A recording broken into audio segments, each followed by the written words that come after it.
Alright, so hey guys, welcome to another Warframe video, and I saw a lot of negativity floating around the YouTubes lately, so I thought I would make a video where we take a look at some of the upcoming features that are hopefully coming out this week with the next mainline update. Now, I'm fully aware that we have an internet outrage growing around here, so this video may not be received very well, but sod it.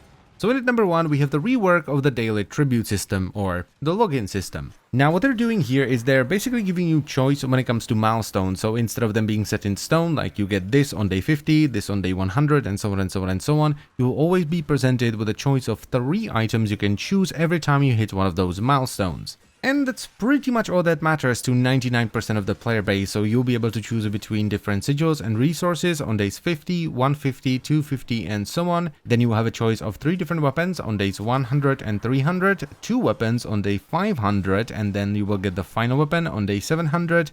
And you will also get a choice of 3 mods on days 200 and 400, then 2 mods on day 600, and I'm actually not quite sure when you're gonna get the final mod, because it would make sense for it to be on day 800, but that's the Lodestar Siandana. I think it might land on day 900, because it would make the most sense. You will get the final weapon choice on day 700, then you would get the Lodestar Siandana on 800, then the final mod on 900, and finally you would get the Lodestar armor set on day 1000. And that's actually it when it comes to the big rewards from the daily tribute system, because starting at day 1050 you will have a completely different rotation.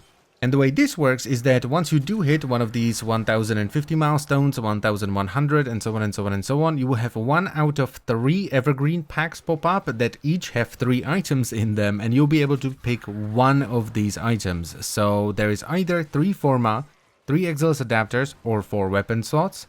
Another choice is going to be between 50,000 Kuva, a 7-day affinity credit and a resource booster, or 30,000 Endo. And the final one that they've shown us was a choice between 3 rifle ribbons, 3 melee ribbons, or 3 secondary ribbons. And one more thing about the daily tribute system before we move on is that the rewards outside of the milestones will scale with the amount of days you've logged in, and they're giving an example of on day 1 you would get 1 tellurium, but on day 1000 you would get 6 tellurium. That is such a ridiculous example, but you get the idea. Next up are the arbitrations, which is the actual name for the elite alerts that will be hosted by the arbiters of hexes. And these are pretty much just endless alerts where you only have 1 life, so you can't even be downed.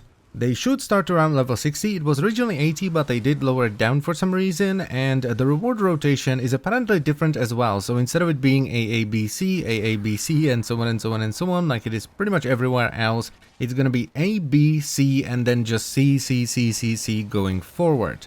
I actually like that quite a lot because it actually gives you a reason to stay there for longer than 20 minutes. What I like about these the most though is that each mission will have a random modifier, like this Warframe has a bunch of extra power strength, or this weapon does a bunch of extra damage, and so on and so on and so on. This might actually encourage me, if the modifiers are fun, to take different equipment in there instead of just picking a Naros and a Zo and stomping my way through it. And the third sort of most interesting thing that's coming with this update are new melee weapons, so it actually looks like we're gonna get more than just the Corpus Glyph they've showcased on a dev stream. And then it's basically just a lot of quality of life stuff, like the Arcwing launcher being infinite, which is really good. They're adding the new Spiral gear wheel, they're adding some customization for operators and a duplicate button for decorations. Yes.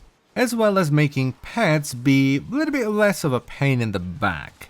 So yeah, I'm personally pretty excited for this mainline update, and I hope it's gonna come out this week, because I think the elite alerts could be a lot of fun if they're executed well and the rewards are worth it. New weapons provide at least a little bit of fun here and there, and the incubator stuff as well as the general quality of life changes look pretty good too. Oh yeah, and please don't lynch me if it doesn't come out this week, because they want to release it this week, but that doesn't necessarily mean that they will. This is the EU we're talking about at the end of the day, but anyway, I think I've been blabbering for long enough, so I thank you very much for watching. As always guys, I hope you've enjoyed the video, and I will see you next time. Bye bye.